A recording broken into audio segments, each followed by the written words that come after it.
This is an official announcement from the Podcast Tonight Awards.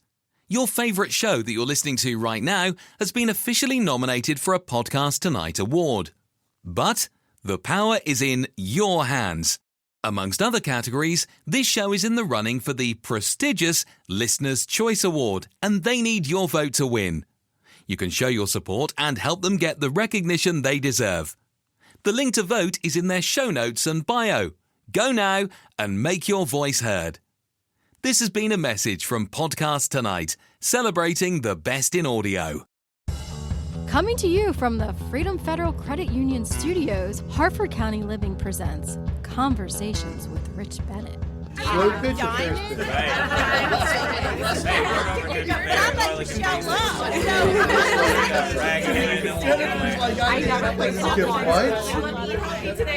It's probably the least sexy part of the work.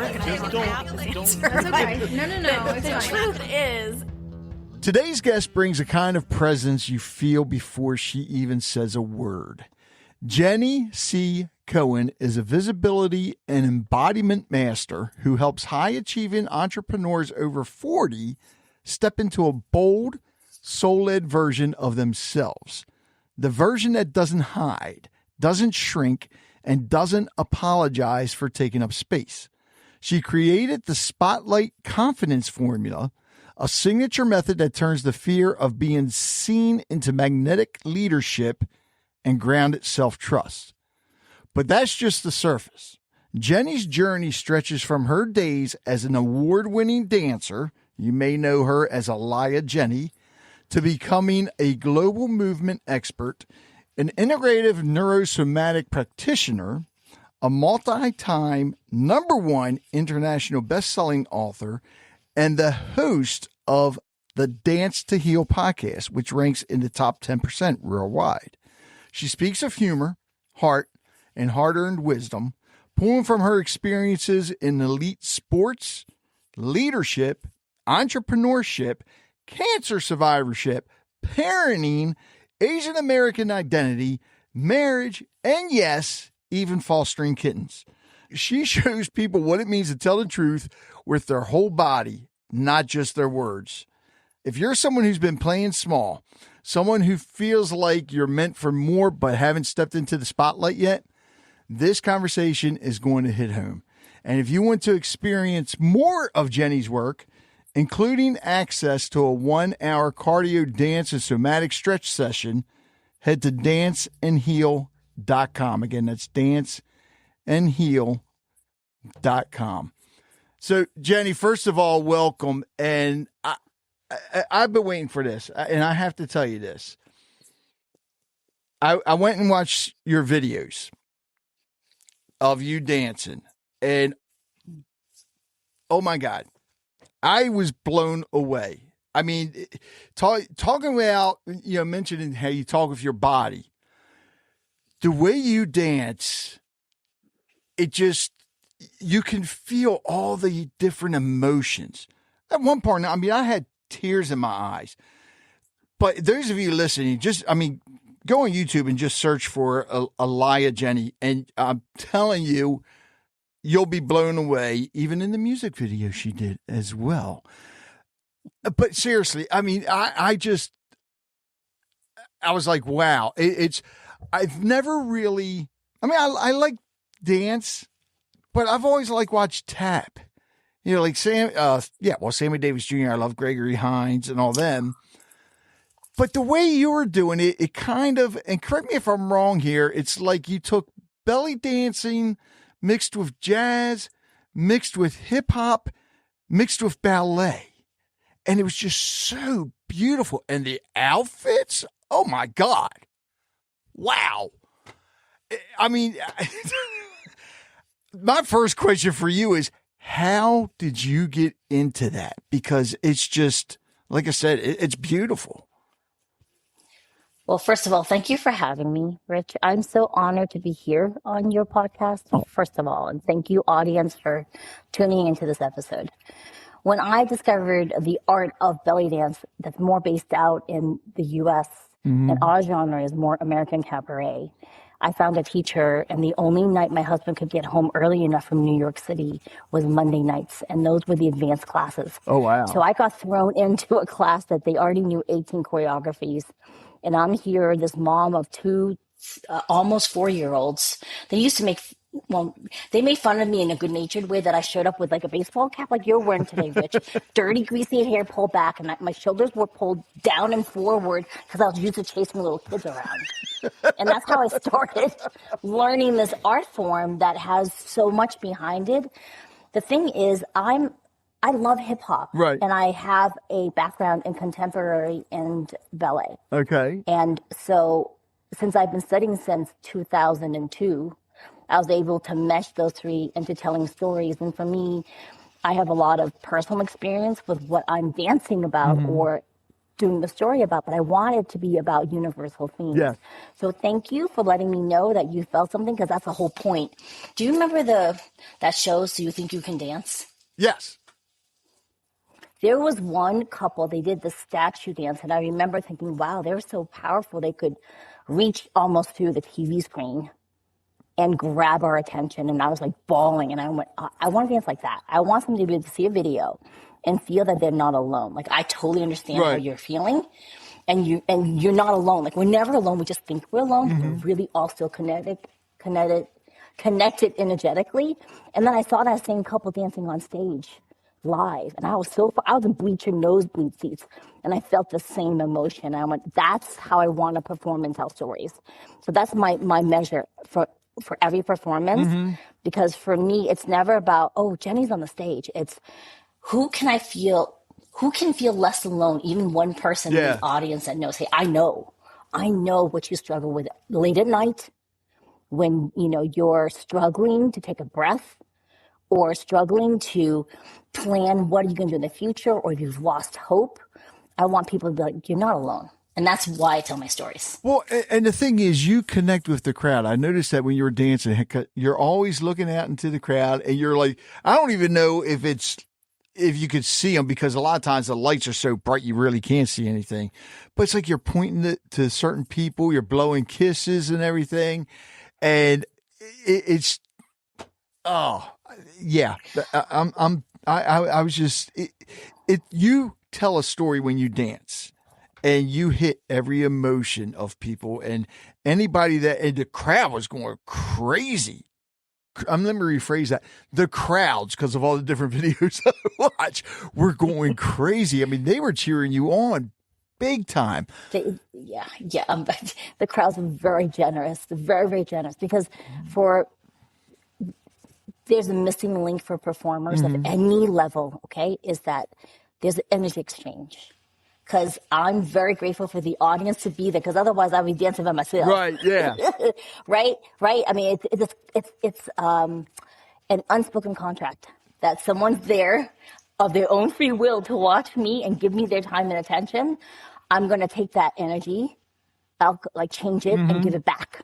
So there's an exchange of energy on the stage. And that's what I want people to know. Like, that's why I dance the way I do, because I'm very aware of that energetic transfer back and forth between me and the audience, and then back to me, and then back to them.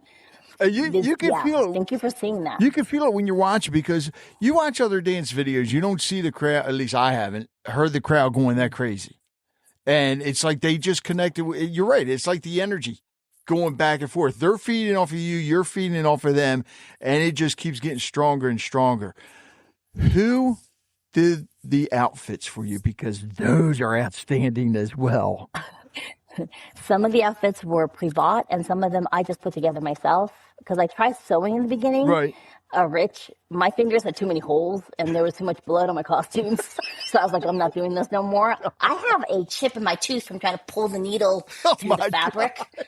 I'm telling you, I was like, no, we're not doing this anymore. We're done. Like, stop. I once took a workshop from a professional costumer in New York City, and we're really good friends. She's now in Germany, but I kind of whined to her the entire hour and a half. And she's like, you can't do these. Can you just send them out? I'm like, all right, that's fine. So I'm going to make them professionally. I was like, oh, this is a pain in the butt. Like, basically whining the entire 90 minutes.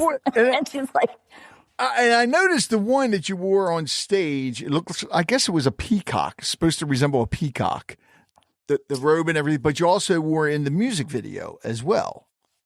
Yes, that is a special order made by a designer who's no longer in business. Okay. And what I did was I added AB crystals to all the eyes of the feathers so that it would glitter on stage. Yeah, and I bought that because in 2014, I won my very first contest, and then I was invited to go to Germany, to Hanover. Wow. That was part of my winnings, to compete and perform in their gala show. And that was part of the costuming that I put together for that. All right, so something that people listening may not know, because you're an award-winning dancer, but you were dancing before you were diagnosed with cancer, and then during, and then even afterwards. That is strong. I know. Listen, so I have heroes from my treatment who were working full-time jobs and managing children. Mm-hmm. And I had 16 cycles of chemo, surgery, 35 cycles, like the treatments of radiation. Radiation they do every day, but 35 of those. And then another year of infusions that they had to put a port in. And I did my dancing for two big reasons. One, to give my family a break, because I didn't want them looking at how sick I was. I got really sick. Like, you see me vibrant. I know we're doing audio, but like I'm almost aging backward now as I recover. Right. But I look like a little old Asian man when I was done with my treatment. It was terrible. I was so depleted because they kind of have to kill you to save you. Right. They can't tell their chemo, just go after the cancer. It goes after everything in your body, right? So I took the break so my family couldn't see me so debilitated. Because there's things like chemo rages, right, you know. Yeah, and my mother went through it. Meaning chemo rages, right? And then there's nerve damage to your hands and feet. Most people will wear cold gloves, but I also have a cold intolerance. So even if they had given that to me in the past, I wouldn't have used it because my hands would hurt too much from the cold. So I would drop mugs, or I would accidentally step over something and kick the wall and break a toe, and I wouldn't feel the outside pain. I would only feel the bone pain. That's how bad. It felt like I was wearing 10 pairs of woolen socks that were all wrinkled inside each other. That's how bad the neuropathies were. So I didn't want the family to see that. Like, my legs were swelling. And then I had good friends, or I would travel via plane to dance events, and I noticed, again, that energy exchange. I could be in a dance ballroom full of dancers, not be physically dancing, right? Just sit there and feel replenished in my energy. Like, I wasn't an energy vampire. I wasn't sucking the energy, but I could feel the energy between all the dancers, between me, because I was dancing as much as I could. Like, sometimes I would just be dancing in the chair. I'd be doing just the arm movements or just the feet movements. Because if I went to a dance event and I was going to perform, I had to make a choice. Like, am I going to perform today, or am I going to just take one workshop and then go lie down and then go support the other dancers in the other shows? So, because I was an occupational therapist, Rich, before my kids were born. And there is an awareness of how much energy I really had. Like the spoon story, you know? Yeah. The spoons, like you wake up every morning with like 10 spoons. And every single thing you do requires a spoon. Like, what you decide to have for breakfast takes a spoon. So I would have to ration my spoons throughout the day and still leave enough spoons left to perform. Wow. But I would think even everything you're going through and just that energy around you had to lift you up and make you feel better. Dancing is one of the few, if not only, times I felt like, one, I was connected with God. Right. And two, I felt safe. Wow. All right. So because I go ahead. Well, I did not realize how not in my body I normally am. Okay. Until I couldn't access my body during the cancer treatment. Wow. And then in recovery, I didn't think that when I won in 2014, I deserved it. So I kept competing even in recovery, and even through the end of my treatment after the last year, I was still competing. And then I thought, oh, well, those were pity wins. People felt bad for me. That's why I won. That's why you wanted to keep doing it. So then I competed one more time right before the panini, the COVID. I call it panini. But before the lockdown, I competed again, and I I won by a wide margin. Wow. And because that kind of let me know you're successful in because I originally competed, Rich, because I wanted to know score-wise from people that wouldn't sugarcoat, oh, you look so cute in your costume. Mm-hmm. I really wanted to know, was my story getting across? Because they'll give you points on costuming, music choice, and technique that you might be saying what your dance is based on. Okay. And I would take what everyone was saying, and the things that were contradicting I would throw out because it didn't make any sense. Like one person once, some of these competitions, they'll mic the judges. So their talking has your dancing, and then you get that recording meshed with your performance. So if someone says to me, oh, I really like this part, then I know exactly what they're talking about instead of like, which part? Like, you didn't give me a timestamp. And Okay. I've judged before. It's very hard because you're trying to do all the categories. Yeah. Right? But if I can hear them speaking while I'm dancing, then I know exactly what they like. And I remember one person once was judging me, and she didn't understand my costume. She's like, I thought, fusion belly dance had to have like some other costume. You look like you're wearing a traditional costume. Okay. It turned out she never judged fusion before. I still won that competition, but it's really interesting. It gave me feedback. So when I first started really studying intensely, I had a teacher named Mira Betts who said, listen, everything, whether or not you intended to be, will be judged once you're in the public. Unless you're dancing naked in your shower. You're right? Or after you get out and you're naked. A lot of people dance naked, by the way, I would after the slip shower. and fall in the shower. Or right after, Yeah. right, we feel like really happy and free. We energetically cleanse ourselves, so we feel really light. More often than not, people are dancing naked after the show, just so you know. Anyways, most of the time when we're dancing in public, on a performance, even if you're a hobby dancer, there's some judgment or some interpretation of what's happening. It's one thing if you decide to make a costume and then dance to a song that completely doesn't make any sense. Right. And that's a conscious choice because you want the audience to feel something versus you didn't even think about it. See, and that's just... You don't even care. Yeah. The way you're Right? doing it, it's... Because even the instrumentals, you were telling the story. Don't know if that's what the composer meant, but then again, songs have different meanings for everybody. And you were doing that. You were telling a story, and it was mind-blowing. Thank you, Rich. It was mind-blowing. Yeah, I do have to credit my teachers. One of my original teachers, Osmara, who's based out in Westchester County, she was always talking about how your body tells the story of the music. And that's how I first really started learning my form of fusion because of her teachings. Because she was doing more traditional dance, which doesn't always have a story. Right. Traditional like Middle Eastern music. Some of them do, but we can't connect to it because it's not our culture. We don't really know.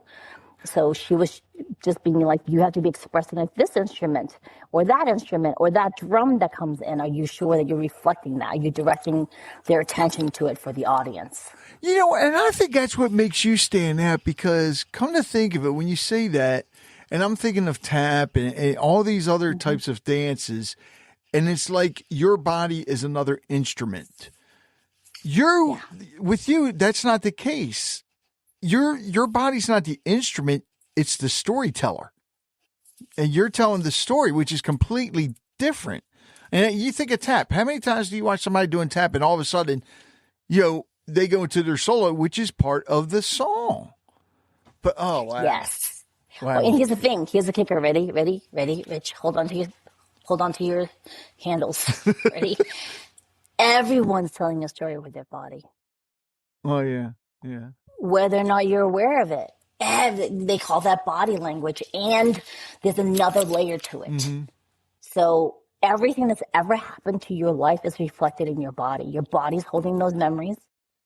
Your body is telling that story either to yourself or to people around you, your life story. So it's happening whether or not people are aware of it. And I just want you all to understand that. Like, I studied all of my music. I listened to 3 to 4 months before I start cutting and putting together the story. Wow. So I really know the music. When I first started belly dancing, that first class, the Monday night advanced class that I first started on. There were 18 songs I played on repeat, and some of them had actual lyrics in Arabic. My kids were singing it because I played it so much. They didn't know what they were singing, but they could say all the lyrics because I've been listening to it over and over, so that my body, which everyone knows, well, maybe not. I apologize for assuming. We're all made of atoms that vibrate to frequency of sound, right? So if I play it, then it becomes something that my body is listening to and reacting, even if I'm sitting still. You too, everybody, you're reacting to it. Interesting. Wow. All right. So something I have to know this. When you were diagnosed, correct me if I'm wrong, is it breast cancer? Yeah. All right. So when you were diagnosed with breast cancer and you decided you were going to keep dancing, what was your husband's and the kids' reactions to that? Okay. Well, first of all, I have to give you some context. Okay. All right. So, the month before I was diagnosed with breast cancer, my husband got a bowel obstruction. Oh, God. Yeah, bowel obstruction is no joke. No. They're really bad. And the bowel obstruction was 2014. Okay, the bowel obstruction was from 19 years before when he got testicular cancer at 26. Good. At 26? At 26, he got testicular cancer, and not the good kind. Not that there's any good Right. kind, but he got the really fast growing. They were like, we need to do surgery immediately. We can't so he was showering, and he was it was August. He had an older brother that passed away at 26, and he kept getting this premonition he wasn't going to live until he was 26. Oh. And he was showering, and he felt like, well, why is my testicle a little bit hard? Oh, and shit. we called the doctor, and the doctors were like, get in here now. Get in here now. Don't, this is, because I guess sometimes, maybe I'm wrong, but my husband said to me, sometimes men are really excited when their testicles get bigger, but that's not a good thing, folks. Right. It shouldn't be changing. It shouldn't be getting harder. It shouldn't be getting bigger. That's a no-no. Not a good thing unless you that's a no-no, right? And he went in, and the doctor was like, let's do a biopsy, and they pulled the whole testicle out. And then when they he did surgery, and they chopped it up and went, this is a very, very fast-growing cancer. Wow. So right now, because then they did all the MRIs, and they were like, you need to go to a sperm bank now before we do the second surgery, because you probably won't be able to have kids naturally. You'll have to go through IVF. Damn. So we're married a little over 2 years. Wow. And we're like, what the what? So then we had to go to a sperm bank. So my mother-in-law, because my mother-in-law had to drive into the city from Long Island. I couldn't drive. I didn't have my road skills yet. Right. I can do that now, but not back then. We were very young. 26 actually. And so Mike and I walk into the sperm bank with my mother-in-law, and the guy's like, okay, come back with me, the lady. Come back with me. And he's he's horrified. He's at a sperm bank. And he's like, come with me. I'm like, all right, I'll go with you. And she gives him a little specimen container. I love this story. And we walk into this darkened room with a giant TV in the corner and an armchair with the doctor's paper over it. And there's porn everywhere. And the mood lighting with the green, the green lamps. And he just looked at me, and I looked at him, and there was all this, all the videos with all the porn videos. And I was like, honey, this is one time I don't care who you have to fantasize about. And then I left. You have full permission, whatever you need to do to get those little guys out. And I was gone. I was out in the waiting room with my mother-in-law. Dude, wow. I was like, I'm not in here with you for this one. You're on your own. I don't even think I'd be able to do that just knowing the fact that my mother's out there. Oh, so I'm out there with my mother-in-law, right? And then an older gentleman, he looked older than, you've got to be like your Santa, but he looked older than Santa. Wow. With a little boy. He comes in with a little boy, and my mother-in-law's like, oh my God, your grandson's so cute. And the guy's like, that's my son. And I'm like, woman, we're at a sperm bank. Did you not connect the dots?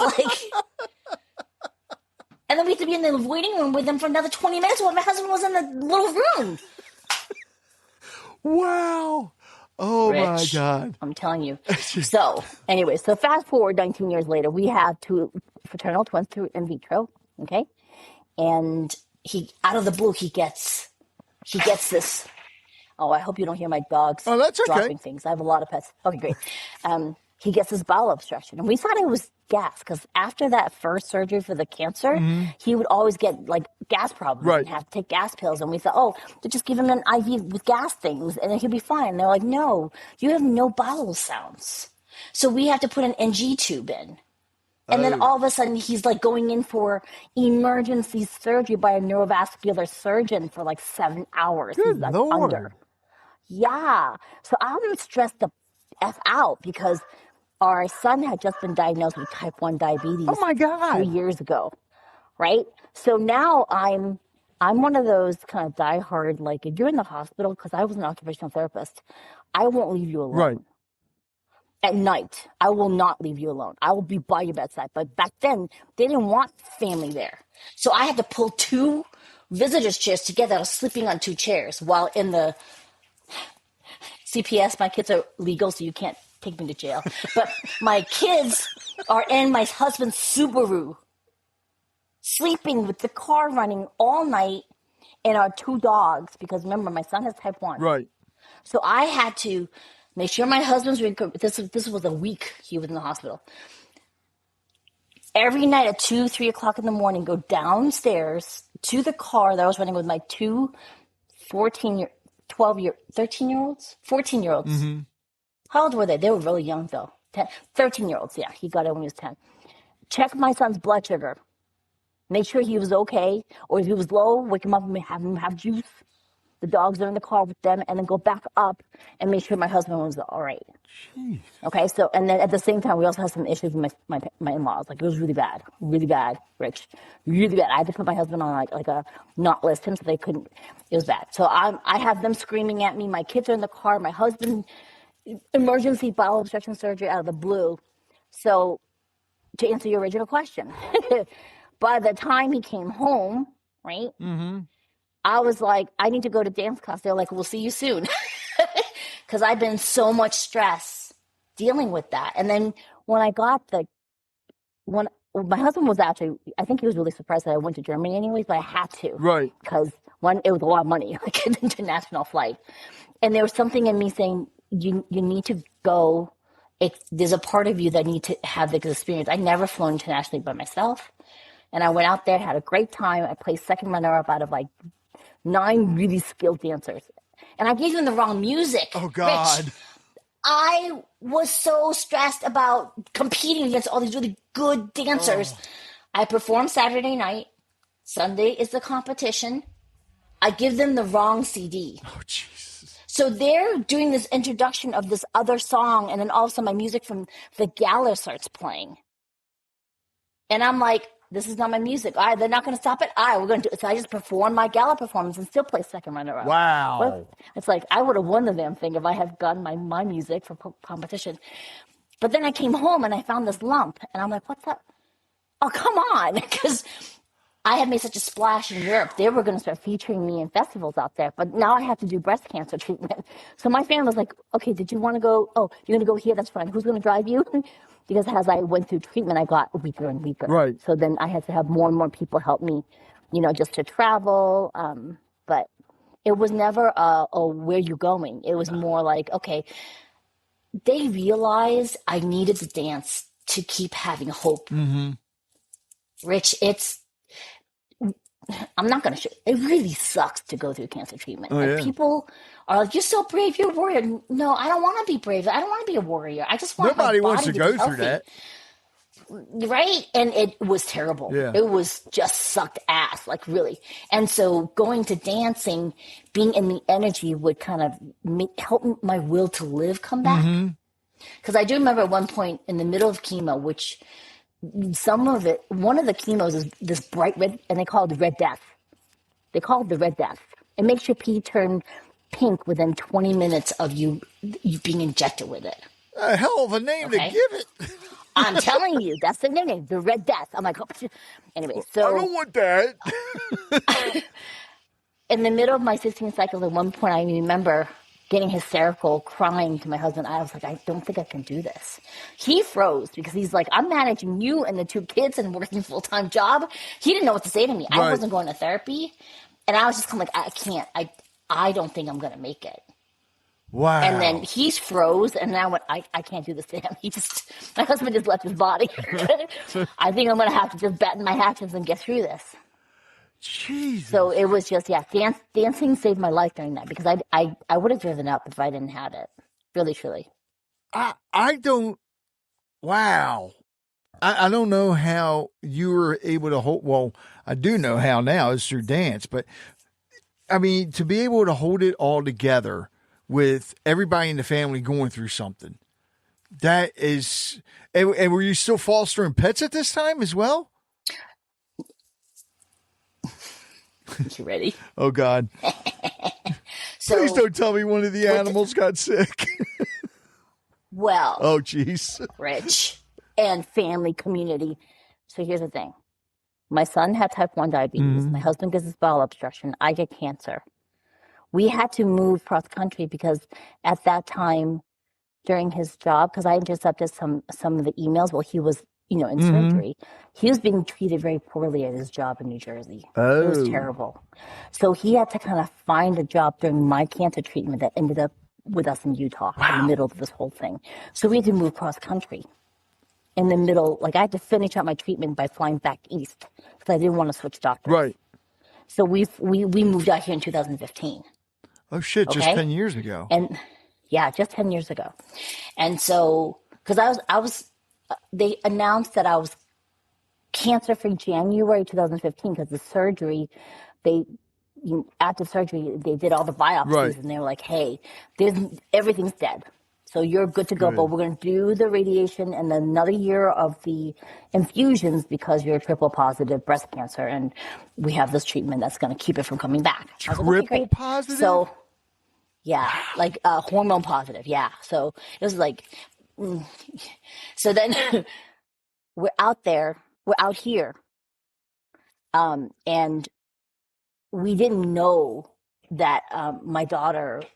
So trigger warning, audience members, okay? Trigger warning, that my daughter was self-harming, and she actually was having suicidal ideation. We didn't know. So out of the blue, she like shows us scars and it's like, "Oh, I was making plans to like kind of not be here anymore." And I was like, "What?" And here's the thing. Dance actually at that time became an escape for me, right? Because post-cancer, like everybody, we're all post-panini, right? A big major traumatic event. We're angry. Yeah. We're not present. We have survivor guilt. A lot of that. Mm-hmm. And I was going through all that, and I was then starting to use dance as an escape. I was running away to a lot of dance events. I was volunteering, helping run events. And I missed, my daughter's really good at masking. And I missed her times because she had pretended she was okay, and then all of a sudden she's like, "I'm not okay, Mom." Yeah. And I was like, "Oh, well, I'm an OT. I'll take care of you." And locked up all the knives, set her up for therapy, and still didn't realize she still really wasn't safe, and she had a relapse 2 weeks after she told us. Like, okay, so when I say relapse, I say we locked up every single sharp object, like pencil sharpeners have blades in them. Yeah. The things that you draw circles with this. I'm Asian. I don't remember that name. The circle drawers. What do you call it with the point? Compass makers. Yeah, I call it a compass. Yeah, right? Anything that was sharp got locked. Every pair of scissors in the house was locked down. Man. I missed a drawer of brand new knives. My daughter did not. Oh, no. So while I was at a dance event here in Utah, she locked herself up. She suggested pizza, which she knew that her brother and father would fall asleep after eating. And then locked herself up in the bathroom and went at herself with a fish fillet knife, a brand new fish fillet knife. Rich, I get a call from my husband. We almost had to break the door down because Ariella wouldn't open the door. And I went home and had to piece her arm together with the things, the strips, the stair strips. And then I sent a picture of it to my friend who's a psychologist in the school systems in New York. Mm-hmm. And she said, "If you were here, I would have to report you to CPS and have her taken away." Wow. It was bad. And I was like, thank God you're not here. She's like, yeah. I'm not there. Do you know what I mean? Because they weren't 18 yet. And I knew, though, Rich, that she couldn't go into an inpatient ward. I've done as an OT. I've worked at inpatient wards for kids. She wouldn't make it. I wouldn't get her back. It was really important at that moment. It was like God grabbed me and said, you're going to lose your daughter if you don't get present. Stop running away. Right. And that became this whole, dance is good for getting present, but there are other things in addition to doing that. That's like the outside in. Like outside is your body. Dance, get present. Your body is an instrument. And then you can go inward. Because if your body doesn't feel safe, you can't do any mindset work. None of that works. You can't even feel present. Yeah. And I had to do that to keep my daughter safe. And now she's like a college grad, very successful. Good. Doing her webtoons, and she's really become this amazing version of who she was always meant to be. Does that make sense? Yeah. And here's the thing. The kicker was, we didn't even know why she was doing it. We thought it was because of the move, and mom got cancer, and dad almost died, right? And then years later, again, another trigger warning. She was S8 as a child. Was what? A family member. Sexually. Okay. So sexually abused? Yeah. Wow. Has before 3, and I didn't know. You know how many people I left my kids with? 3. So we knew immediately who it was. Wow. Holy cow. But she'd been masking all her life. And it like all of her, I'm going to pretend I'm okay things fell away after dad went in the hospital. Mom got cancer. We moved cross country. It was just too much. And she just started to all the seams started ripping. God. And she just didn't want to be alive anymore. And I was like, and so we had to really stop everything. And I remember when she was in full recovery, we started fostering kittens. And with kittens, here's the thing. Kitten, baby, I specialize in neonatal kittens, like the eyes closed. Yes. And you have to bottle feed them and weigh them every single feeding to make sure they're gaining those tiny ounces or they'll die the next day. So I would get these babies and put them all over my daughter, and they'd be purring, and it was like purr therapy. And then she started helping me with them. Smart. And then it became you know what? If you don't take care of yourself, you can't take care of the babies. And she wanted to hear the babies. Like, well, then if you're not taking care of yourself, then you can't touch the babies because I don't know if you're present. Right. And now she fosters kittens. Does she really? Yeah. Now, do either of them dance? So they used to do rhythmic gymnastics, and they're junior Olympians. They're medalists. Really? When they were much younger. And they did competitive dance out on the East Coast. The school was really interesting. It was like they were brought in as ringers to motivate the school. Right. And then the school couldn't really take credit because they were junior Olympians. So they would win like every single thing they put them in. And then the parents, it got really weird because they would take skills away from my kids but give it to their dancers, trying to make my kids not win. Oh, wow. Wow. So they kind of stopped did fencing for a little while. I got cancer. We came out here. My daughter and son did martial arts for a little while. Then my son went into ballet. So he ended up going here. There's a huge, well-known ballet school out here, Ballet West. Okay. Then he ended up going to university for ballet. So he has a ballet degree. Wow. One of the few schools in this country that have a ballet degree. And then my daughter went into martial arts, and she graduated with an animation degree. So she does martial arts, and my son does ballet. You said she went to school for martial arts, but graduated with an animation degree? She went into martial arts. She stayed in martial arts. My son went into ballet. Okay. So he ended up getting a degree in it. She ended up just really doing it on her own. Okay.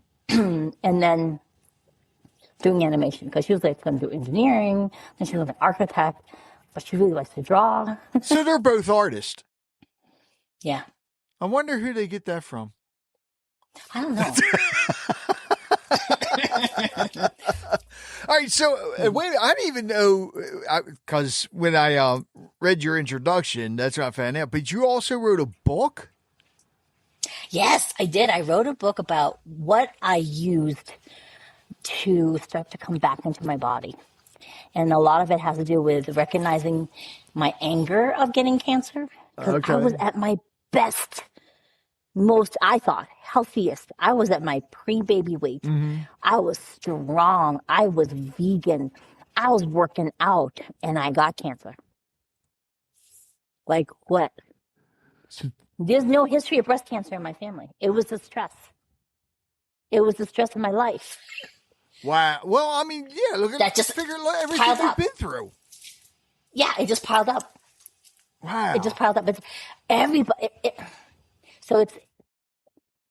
There's a breast surgeon I follow who talks about certain factors that may correlate with getting breast cancer. And she always says, but you didn't cause your cancer.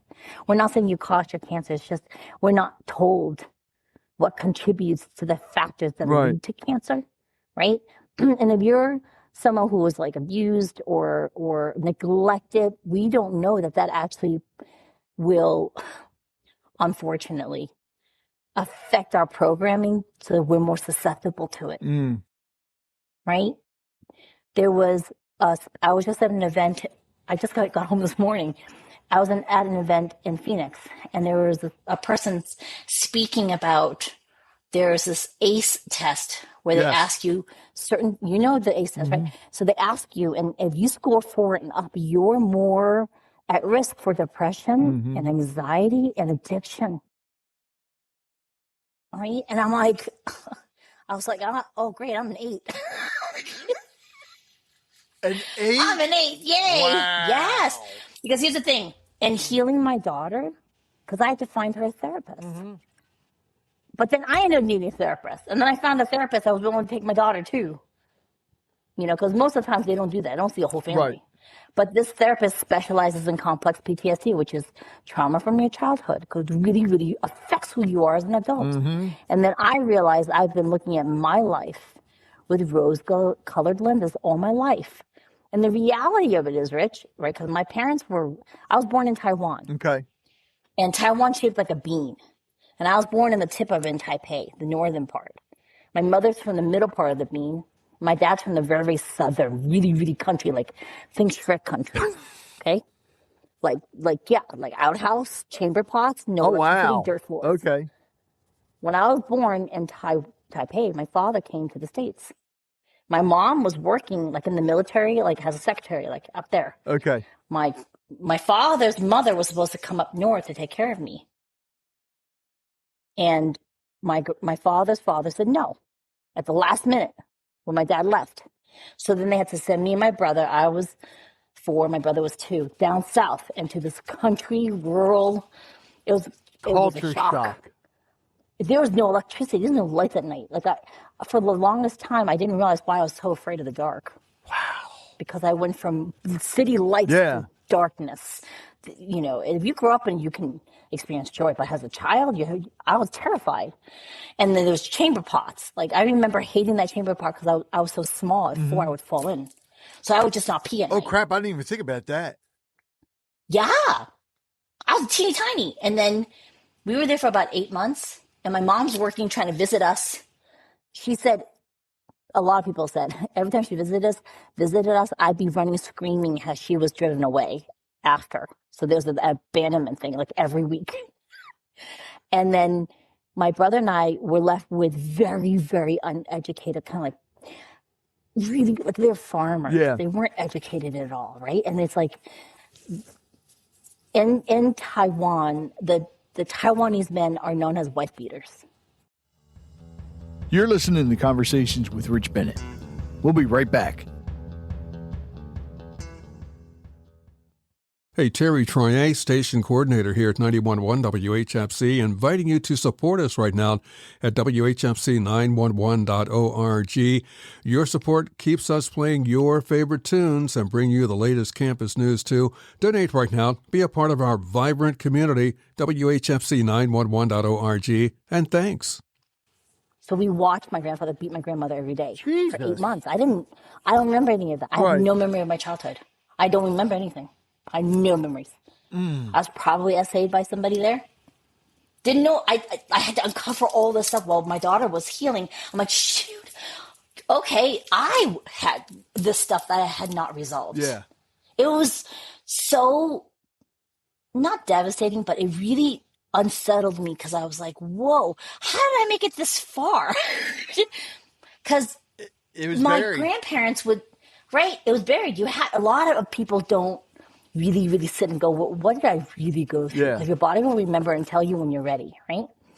And when I really sat and started really trying to remember, or people would tell me things, or because I never knew to ask. But then there were periods of time when I remembered that they would leave my brother and I alone during the day because I was 4, he was 2. They had to farm. So they would just leave us up during the day, Rich. Be like, all right, we'll keep your brother alive. And then there was a story they would tell me. Every Asian person knows the story. I didn't grow up I grew up in the States, so I don't know about this like story, but I remember this one story where they would say it was a folklore thing, like foxes who like to eat children could assume human form. And the only thing they couldn't hide was their tail. So if a person that looks like them shows up sitting on a pot, don't let that person in. Stay hidden in the dark of the hut. So my brother and I would be playing, and then I'd have to lock us up in the dark when dusk came in case the foxes came to eat little children. That's how they made us behave, by just giving you fear. And this creepiest thing was, Wow. the kids would be eaten whole, and the only thing left would be their pinky finger on the floor. That's what I grew up with, Rich. Your face. I'm telling you, I remember being told that story. That's the only thing I remember from my childhood. That when it was dark, I had to hide in the dark. That horrified me, keep my brother alive, because there were foxes that could assume human form, and they would eat me and leave my pinky on the floor. Wow. What, and we talk about mental health on here a lot, and a lot of the experts I've had on said most of the trauma is from when you're a little kid, from the womb to like, I forget how old. 7. 7, yes. It's like, yeah. And a lot of people don't remember their childhood. We don't. We know why now. Well, your body protects you. Well, your mind protects you. Yeah. So you're not, because until you're ready to handle it. So when my daughter started self-harming back then, she went for therapy for almost 3 years before, out of the blue, she got a download that she was sexually abused. Wow. And the therapist, amazing therapist, okay, was like, yeah, I suspected that the first time you came in, but she never said anything. Because it was something for the person to come to the realization. Can you believe that? Like, she's like, oh yeah, I suspected you were sexually abused, but it wasn't my place to tell you. You had to, when you were ready, your body would let you know. Right. And my daughter was like, one day she's like, I think I was like, something happened with me and Grandpa. And I was like, oh man. And then her next question was, what if Daddy doesn't believe me? And I was like, well, then Daddy doesn't. I was like, well, I love my husband and family, and well, Rich, your audience is not my family. And I said to her, then I guess Daddy wouldn't be in our lives. Jeez. Because here's the thing, my daughter would not lie about stuff like that. She'd been self-harming and like suicidal for like 3 years at that point. Do you understand? Yeah. We've been trying to keep her alive. Oh my God. It made sense once it clicked, because here's the story. You ready? You ready for this one? So this particular child was very verbal, very early. And when she was 3, she told my husband and I, can Grandma and Grandpa not babysit us anymore? They can come over when you're here. But we don't want to be babysat by them anymore. Wow. Now, back then, we're like, why? Well, because we really don't like the way Grandma makes us play. And I'm thinking, oh, because she's really bossy, okay? Like, she wants them to play, like, house. My kids don't do that. They watch Inuyasha. They want to play demons, Yeah. And she wants to play instruments from my brother-in-law that had passed away. My kids don't want to play with a person who passed away's instruments. I thought they meant that. And that's not... In retrospect. Yeah. Wow. In retrospect, it made complete sense.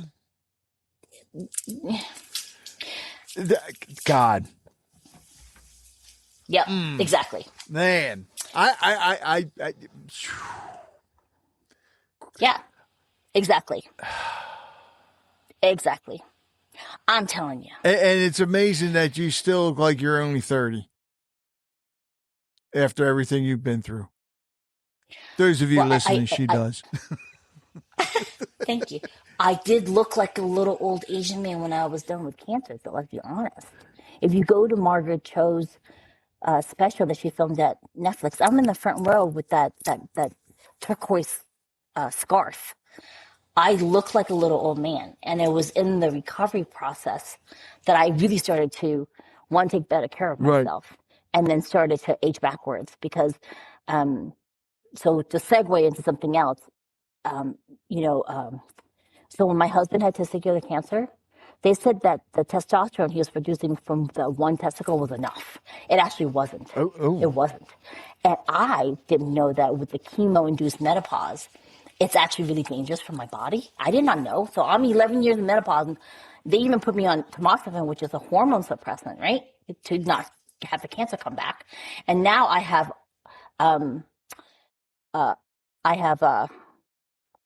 what's the thing when your bones get really porous? Why am I having a brain fart? Osteoporosis, right? Is that it? That sounds right. Either way, I'm at high risk for hip fracture. Oh, good Lord. Yeah, and do it while doing dance. Yeah, while doing dance. And their stats are now coming out. Every 10 women that get a hip fracture, 3 will not live. Jesus. It's a direct correlation to death, especially over 60. Holy crap. It's a predictor for like decline in health, right? And I'm like, wait, what? What? Excuse me. And now here's the thing. I even get these really expensive $4,000 shots every 6 months. And it wasn't until I started putting hormones back in my body, even though I had hormone positive breast cancer, that like my muscles came back. My brain fog went away. I have a lot of neuropathic pain. My feet stopped hurting. You see what I'm saying? Yeah. I didn't know. Like my husband, he was in a really bad biking accident a few years ago. Oh. And when he was rehabbing,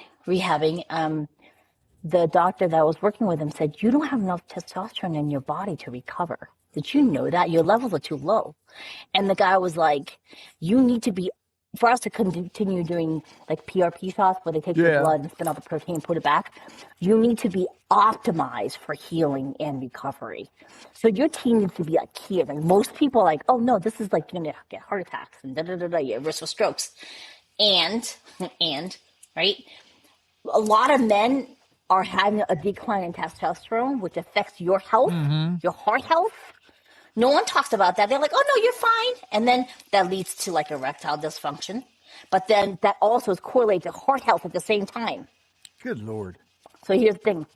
My husband just had another bowel obstruction last month. Jesus. He's been in the hospital. He's home now, but he was in the hospital for like 22 days. 22 days? 2 separate surgeries. They had to do incision twice. He came home for 2 days. It was really scary because he was not well. Went back in the hospital, 40 centimeters of small intestine resected. Damn. Okay? I know. Here's the thing. Ready? We were getting signs. There's a doctor, a cardiologist was talking about, like, if a man starts having difficulty with erections, start checking out his heart. Start checking his heart. It's correlated to your health. If a man cannot have an erection regularly, it's not just because you're old, sorry. Right. And not just because you don't have enough tea. Because my husband was high in tea, but he was having some difficulty, and so he's doing all this mental health stuff and trying to, work on mindset. It's because he was getting another bowel obstruction. God. We didn't realize that. Now we know. You know what I'm saying? Pay attention, my men in the audience. There's no shame in that. It's like women, when we're in menopause, right? When you're in menopause, so you're not going to want to have sex. It's just the way it is. The hormone's not there. And then the vaginal canal gets shorter for the women. But then that leads to urinary tract infections because everything's off down there. Urinary tract infections are really dangerous for women. They're silent killers for us. Good Lord. No one talks about this. Like, I'm like, why did I not know to watch out for? There was one point last year, the year before, Rich, where I was getting multiple urinary tract infections a year. And because I have a high, quote unquote, pain tolerance, I'm just not, like, I'm more aware now. Right. I talked like this when I was 8 centimeters dilated when I went to the hospital. And they're like, you're fine. You can get up and I collapse on the floor because I was in full labor. Right? I'd be like, oh, wait, I'm having a contraction. Oh, that's really uncomfortable. Like, no screaming. Right? Really?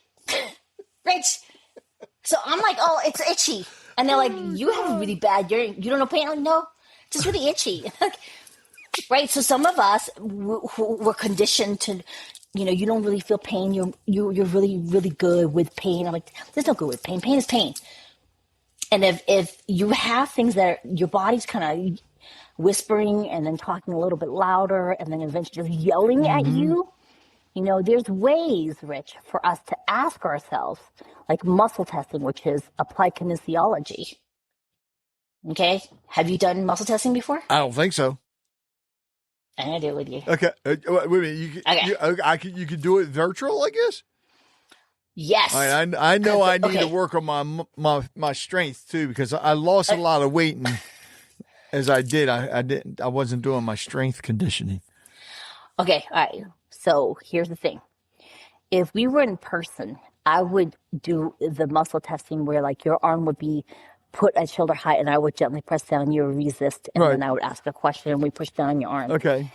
I prefer people to muscle test on themselves. Oh. The caveat, the only thing to remember is, okay, if you don't normally listen to your body and you're old school like me and Rich, it's always mind over body, mind over body. That's how we grew up, right? Like, I have to be my body has to be beat into shape. You got to, like, whip it into shape. That's the word. Whip it into shape. And the thing is, they're now coming up with research, right? That we have the same cells in our brain, in our heart, and our gut. And they've even traced, because if you ever heard of heart math, that there's actually more signals going from heart to brain than brain to heart. Okay? So our bodies hold a lot of our answers. We're always going outside. When I say outside in mastery, my thing is outside. Like, your body is your outside. Yeah. It houses your soul and your spirit, right? So it's very sacred. And it has a lot. It's the only thing that's been with you since you were born. Only thing. Only being. Your body. So your body's witnessed every single thing that you've ever experienced. So why would you not ask your own body a question? Mm-hmm. You got to listen to your body. So right. And here's something I always tell people, too, because, well, you know how this is. A lot of people they'll listen to their body and then they'll go to the doctor, but the doctor will say something else. And they'll listen to the doctor. Well, you know your body better than the doctor does. And what you said before about, how the mind over matter or whatever, because being in the Marine Corps, we were always taught no pain, no gain. As I got older, one of my doctors yelled at me. He said, no, if you have pain, you stop. It's like, oh, okay. Well, you're Marine Corps. My kids are ex-Olympic. So the same gymnasts, thing, like rhythmic. Yeah. It was ongoing. And with them, it was ongoing, and it was like indicated with success, right? Like, if you could ignore the pain, that was a good thing, because then you could achieve the goal, right? And for their lifetime now, like you, is learning to actually pay attention to the whispers before the pain, right? So a whisper is when you ask your body a yes or no question.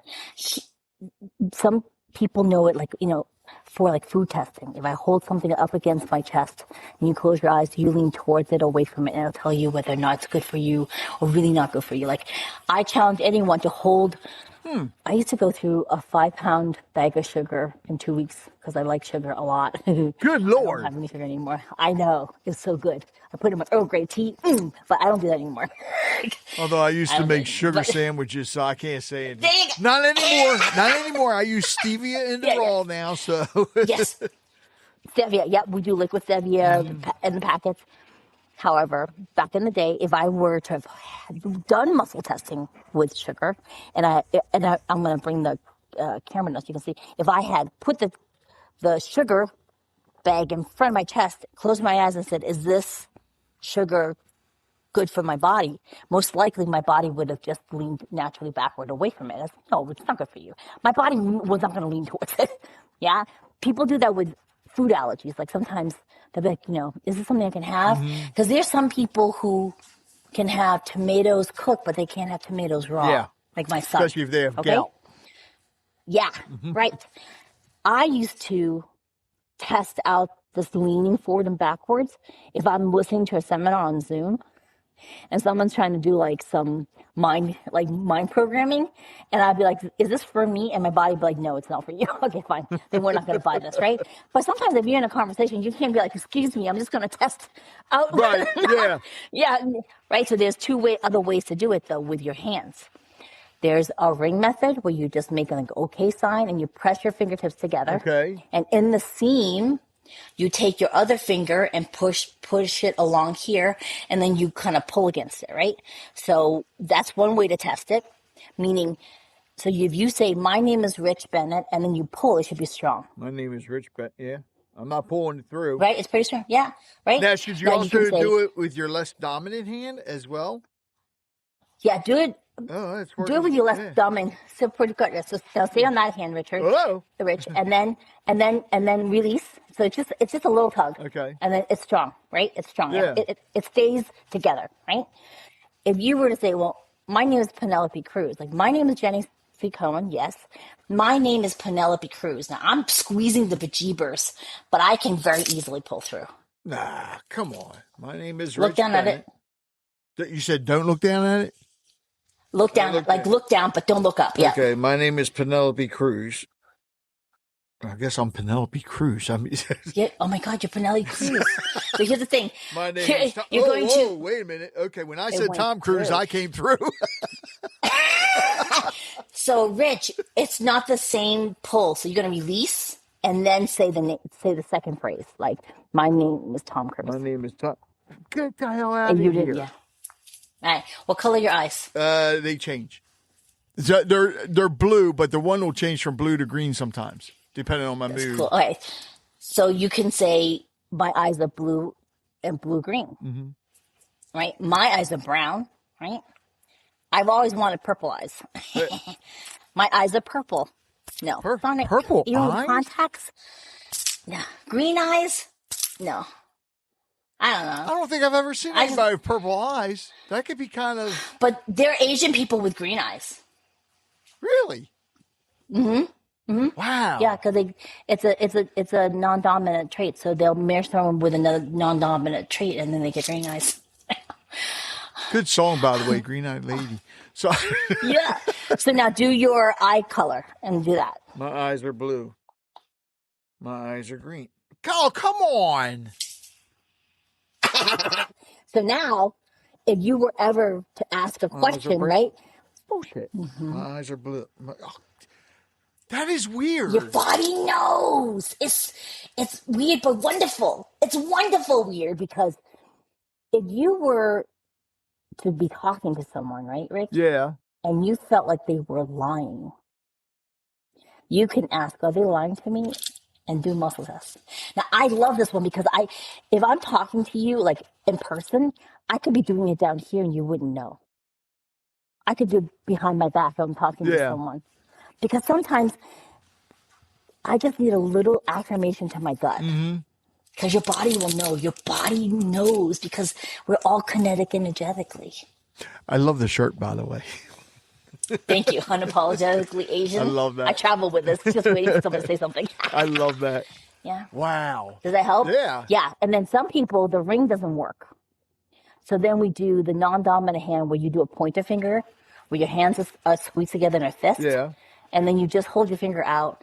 I'm holding it high to show you, but it's about like sternum level. So Okay. the shoulder is higher than the elbow, and then there's a straight line from the elbow through the wrist, through the finger. And then you're going to turn your palm towards your chest. Okay. Yeah. And then all we're doing right now is just that middle knuckle here. Yeah. We're just pushing down on it real gentle. And you're forcing the finger as strong as possible. Push it down and then stop pushing. And then the same question. My name is Jenny C. Cohen. And it stays strong. My name is Rich Bennett. My finger's like, what? You're not Penelope Cruz or Rich Bennett. My name is Rich Bennett. My name is You see that's kind of strong? Yeah, that is weird. It goes right down. Mm-hmm. That is really weird. It's good. Now, is it's this good one weird. of the things that you teach? I teach them. Okay. Yeah. Mm-hmm. And then when I work with my clients, though, we'll start having them apply that to their everyday life. Okay. So you're doing like that when my husband was, and how to dance to heal? When we dance, it's really also having them find ways to use dance to get present enough to do work like muscle testing or certain mindsets. And I also do timeline healing where they can actually, your mind's so powerful that they can use their mind to get a lesson from the past and then let go of the pain. But you got to be present first in your body, because otherwise your body doesn't buy into it. Wow. Ooh. You know you're going to have to come back on again, right? Anytime. Oh, God, there's a lot, because I know there's a lot more to, but I have to ask you about the podcast. What made you want to start the podcast, Dance to Heal? It was in conjunction with my book, Outside In Recovery. Okay. Because at that time, I knew there were some podcasts, but not really anyone talking about what my book talked about for people post-breast cancer. But then I was finding a lot of people, me before breast cancer, who could have used all the tools that I was having my guests come on. Then we just rebranded, so it's still called Dance to Heal, and that life is a dance. Ooh. So you're getting on all types of different guests. I mean, not just people. All types. All right, so. Like you're going to be coming on, just so you know. That could be scary. So, I would be honored to come on. Have you had your daughter on? Yes. Oh, really? She's on an episode, okay. Rich. Yeah, talking, because she does Tai Chi and she leads the people through our Tai Chi exercise. I've been wanting to try that. Tai Chi. I'm going to send you some videos. I'm going to send you videos. She's an amazing, I have to send you the one where, because we have cats, right? Right. Our cat decides that she wants to be in on the actual class. So she's teaching this, the cat climbs up on her back and ends up on her shoulders. So almost like the goat yoga. Yes. Yes. I love that. I want to do cat yoga. Have you seen the cat yoga? No, I didn't. And dog yoga? They have puppy yoga. What? No. Yeah. They're trying to get you to adopt the little guys. So you go in and they're just climbing all over you while you're doing yoga. See, and I was doing yoga for a while. That's how I lost a lot of weight. And then I went into downward dog and my back locked up. So I stopped. I stopped doing it for a while. But chiropractor's been helping out with that a lot. Now I got to get back into it. Huh? I got to download. May I offer a suggestion? Sure, of course. How much do you stretch your hamstrings before downward dog? I was stretching. I was always stretching and doing my breathing exercises before I did. I don't know what I had to do something wrong. I'm talking about the back of your thigh. Yeah. The hamstrings, they stretch into your back. Mm-hmm. And because I do a form of belly dance called the Datura style. Okay. And there's a particular stretch you do to release the tension from the back of the thigh into your back. So when you go into downward dog, you don't strain your back. All right, so you're going to give me dance lessons too? Yeah. You know that in the industry of dance entertainment, like belly dance entertainment, men get higher prices than women. Huh? I want to be a belly dancing Santa. I was going to go there.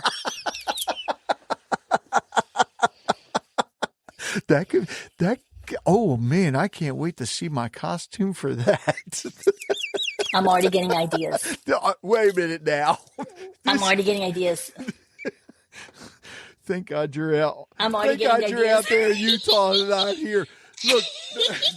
Oh, God. I do have a friend who does burlesque, too, anytime, Rich. Really? She's amazing. Yeah, I'll send her as a guest for you. Oh. She does amazing work with empowerment. Oh. I'm going to send her information. I would love to get her on. And she's like from England, so I could just listen to her voice all day long. Hey, she may live next to my cousins. You never know. Well, she's in LA now. Like, she's doing shows and winning awards and stuff. She's like an actress. She does fire. She trains you to work with fire. It might be after it's Santa time without your beard. Yeah, after I shave everything off. Yeah, no beard. But she does like fire eating. Oh, wow. All that. And teaches you to do fire eating. Again, no beard, but all that. She does fire retreats somewhere south of me in Utah. Was it Phoenix? Or somewhere else? Yeah. Where they walk across I'll put you in touch fire? with her. Oh, she's done that, but she actually eats fire. And teaches you how to eat fire. Like a big fire thing on a stick. I can't even eat a freaking chili pepper. I know. All right. So, with the podcast, because you have over 120 episodes now. This is your first podcast that you did, right? Ever. Mm-hmm. What? Because a lot of people like to get into podcasting, but they don't know how hard it is. What's been your biggest struggle with the podcast? The tech. I know I'm Asian, but the tech. The tech, sorry, Rich. It's just dude. No, I just love the comment. I'm looking at my computer. Well, I know I'm Asian, but the tech, okay? Well, you and we grew up with this whole thing, if you're Asian, you can touch tech and it works. I blow up tech. I come near tech and it blows up. It's my energy field. My husband, when he was working out of the house, my computer would lock up until he came through the door, and then it would work. So it was the tech. It was always the tech. I started working with a person, and I didn't realize she was subcontracted through 3 other people, so no one could find me. Good Lord. I know, because when you're new to it, you really want it under your own name, okay? You want to be the person that when they search it, they find your You're name. the brand. Yes. You're the brand. If you can, buy your domain. That's what I'm telling you. Just put the money down, buy your name. And it's not that expensive. No, it's nothing. It's nothing. It's nothing, really. And then I would strongly suggest, I know you don't do the videos. Yeah. However, YouTube is now pushing out podcasts, and you want to be able to be found on YouTube because ChatGPT is starting to pull from YouTube and Google for search engine. Actually, I was going to say, because you look at Google now, when you search on Google, it's Google Gemini, which is another AI. Exactly. Which is looking. Exactly. Yeah. They're all searching, and right, so what you want to do is be searchable and findable. Your name, which is important, so then people can find you separate from your podcast. Yeah. And then you can just pull the audio from your YouTube video instead of trying to do it the other way around. It's harder. You know what I'm saying? Do the whole spiel, because then you can attract people to your podcast on all your social medias. Yeah. With the actual video. And now with AI too, people want to see real people. Yeah. The AI actors, people can tell. Oh, yeah, absolutely. I did that as a test. I actually did an episode, and it was all AI. Wasn't my voice. I mean, it did all right. But, I mean, I guess because people are so used to hearing me and even talking to a guest, I guess that's what they were looking for. Because, I mean, my thing is with AI, don't be afraid of it. Embrace it. Learn how to use it. You need it. Yeah. You do. And it just makes life a little bit faster and quicker. Oh, my God. Because I think, right? My son was using it, and he increased my searchability so that people can find me everywhere now, which was crazy. Oh, it's helped me because I do it for my podcast. I do everything myself. I do the editing, the marketing, everything. So a 1 hour podcast now with editing, well, an hour to edit because I listened to the whole thing, but then I transcribe it and then load it up into AI to create my show notes and everything. So technically, really, 3 hours for an episode, 1 hour of recording, 1 hour of editing, an hour of, the transcribing and marketing and all that. But it's made a big difference. A big difference. It was just, I want to say a few months ago, I went from, I want to say the top 5% to the top 3%. Way to go. And Congratulations. it's just because of, little changes that I did, plus consistent. I mean, I have over 750 episodes and I've been doing it for 10 years, so I think I might. Have you ever been to Podfest, Rich? No. I want to go. I want to go so bad. Here's what, God, if he's listening to this, he's going to hold me to it. Yes. When Alex gets inducted into the Podcast Hall of Fame, I'll go. Wait a minute. I wonder if he's in. He may already be in. I don't think he is. I was there last year. Oh, it's awesome It was from what cool. I've heard. Because you should be there. I know. Why are you not there as a speaker or a sponsor or somebody? A lot of my co-hosts want to go too, but it's not cheap to go. No, it's not. Yeah. But may I suggest something? Apply to be a speaker and do the Pecha Kucha, and then the speakers get a cheaper ticket. I'll mention something to you about that when we're finished here. Yeah. Yeah. But no, I wouldn't mind doing that at all. I like the Pecha Kucha talks because I did not realize we would be on the main stage. Oh. So there's pictures of me with the giant podcast logo behind me, and I'm on the big stage. And it's going to be a good one this year because I think they have Pat Flynn is there. Alex is talking. I think John Lee Dumas is going to be there. I mean, they got just those three alone are worth it. But See? yeah, I know. But you could do like the lowest thing and just hang out with people. No, I can't do that. If I go, I want to go all in. I want to go to everything. All right, well, next year, 27. I may have to. Because I go and I volunteer too. See, and I here's get to know a lot of the people. the other bad thing that I have a tendency to do, and I always forget to change my calendar and block out dates so people can't book. Do you need me to text you and just be like, hey, the dates came out for 27, block this off? It's always in January as far as I know. I would, well, because don't they do one in Vegas as well? I don't. Or is they do a now podcast touring everywhere. expo? I think they do a podcast. There's a couple different ones, but I think, Podfest, the big one, is definitely There down was one in Florida. Vegas just in April, yep. Yeah, I wish they would bring one But here. January, Orlando. And actually, they do like satellite events, and there was one in Salt Lake. Okay. But I was busy then, and I was so bummed.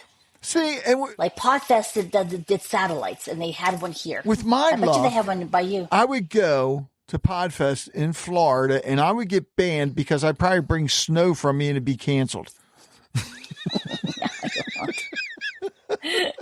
You won't. It'll be great. It'll be great because I'll know you because I don't know. I mean, other than Chris who runs it and Wendy who's amazing who runs the event for him, and Nikita who does volunteering, and that's it. I don't really know anybody when I go. Oh, really? Oh, well, then in that case, I'll have to go because I know a lot of people that go. Yeah.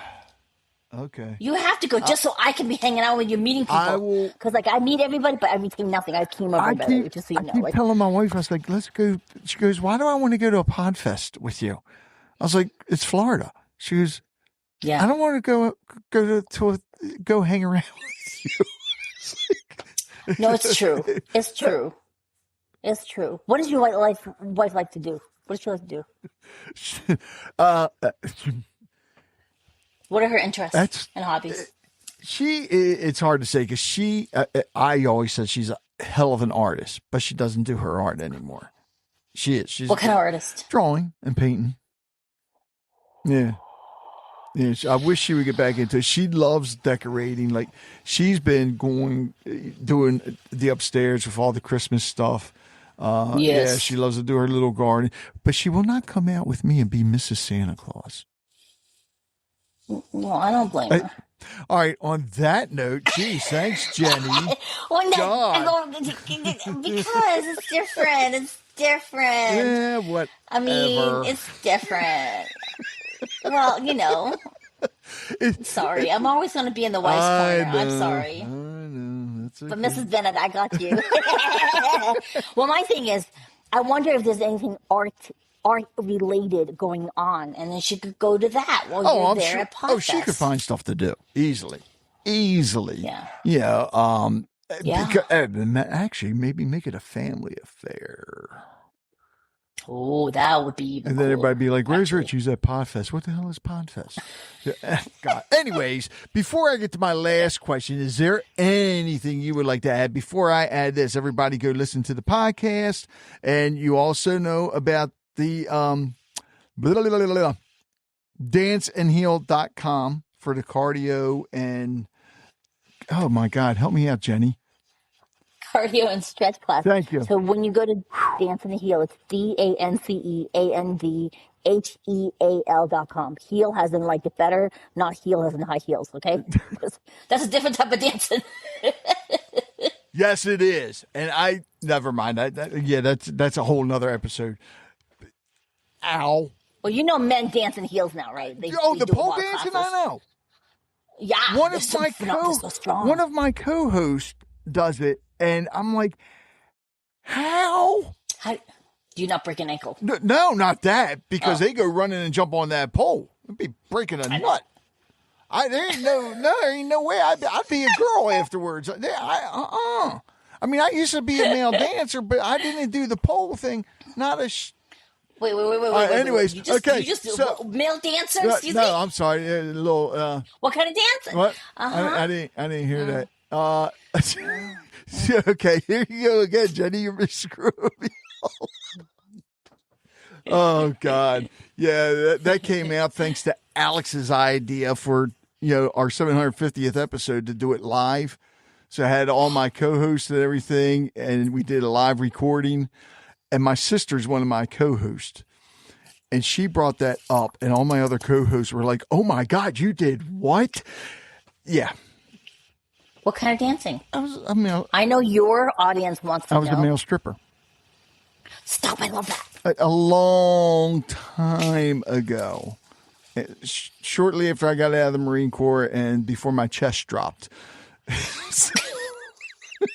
That's when I was still a solid 210, 220 pounds. Anyways, is there anything you would like to add, Jenny? We're going to be talking about that on my podcast. So audience, we'll let you know when Rich is guesting on the Dance to Heal podcast, where we'll be discussing those days. How that go? Oh.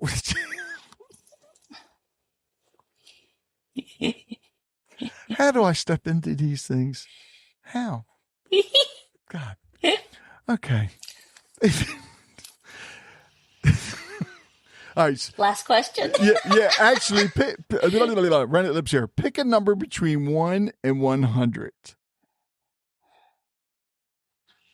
68. That's my birth year. Oh, okay. 68. I don't know what that is. 68. I'm excited.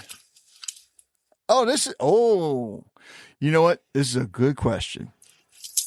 Okay. I'm not going to ask it though. Because you made me turn red. No, I'm joking. What? Because you made me turn red. What's a lesson you've learned from failure? I like this question. Everybody should learn from failing. I know, because it really is part of growth. Mm-hmm. I used to work for an online platform, and I stayed out of loyalty. I was a teacher. I was made a master instructor. I didn't know what that meant. Neither did the person who made it for me. And so then she was backpedaling, trying to make me fit what it became. Mm-hmm. And there was one time I was traveling and I forgot to get a sub for this class. It's all online teaching. And she fired me via email because of that. Wow. Now, I thought we were friends. Wow. I thought we were friends. And it wasn't that she didn't pay me money, but I'm worth a lot of money, Yeah. but I was working for her really, really inexpensively because I felt loyalty. Like I really wanted to support her online brand, but I hid in that. And it felt like a big failure when I got fired via email because I was broken. Like I was like, how could you do that? I thought we were friends. And I said loyalty. And her thing was just, it's business. I was like, I hate it when people say that to me. Like, but I didn't stay because of business, right? And she relied on me kind of allowing myself to be taken advantage of because I was teaching 3-4 classes a week. Yeah, so in exchange, anyways. And then when when that door closed, like it was closed for me, Right. I ended up booking a 5K client the next week. Wow. I don't make 5K with her a year, but I booked a 5K private client. Nice. And I was like, whoa, this is crazy. So when that's really an important lesson that I really needed to stop hiding behind other people's ideas and just go forward with my idea. Wow. That is awesome. Well, Jenny, I want to thank you so much. It's been an honor, and I've already told you the door's open. You can come back anytime because this was a blast. I could talk with you for hours.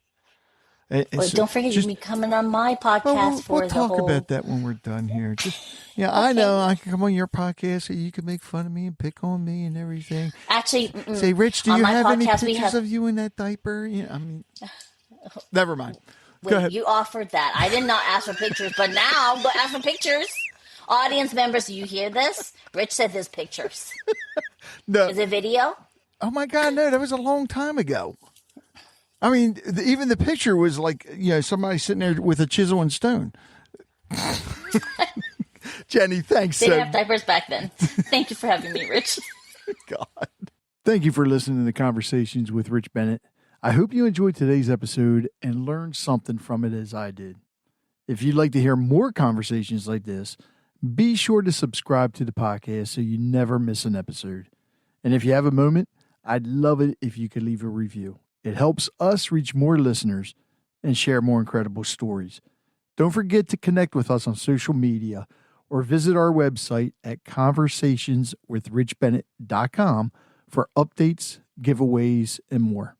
Until next time, take care, be kind, and keep the conversations going. It takes a lot to put a podcast together, and my sponsors help out a lot, but I also have some supporters that actually help me when it comes to the editing software, the hosting, and so forth. There's a lot that goes into putting this together. So I want to thank them. And if you can, please visit their websites, visit their businesses, support them however you can. So please visit the following. Full Circle Boards. Nobody does charcuterie like Full Circle Boards. Visit them at fullcircleboards.com. Sincerely Sawyer Photography. Live in the moment. They'll capture it. Visit them at sincerelysawyer.com. The Joppatown Lions Club, serving the community since 1965. Visit them at joppatownlionsclub.org. And don't forget the E at the end of Joppatown because they're extraordinary. From now until February 28th, 2026, if you use coupon code CRB Podcast, again, that's CRB Podcast, you'll get 10% off all memberships from Port Discovery Children's Museum in Baltimore City. Again, that code is C as in Charlie, R as in Rich, B as in Bennett, Podcast. This discount is valid only for memberships purchased between February 10th of 2026 until February 28th of 2026. It cannot be applied retroactively to previous purchases. It may not be combined with any other discount or promotion. All memberships purchased are non-refundable.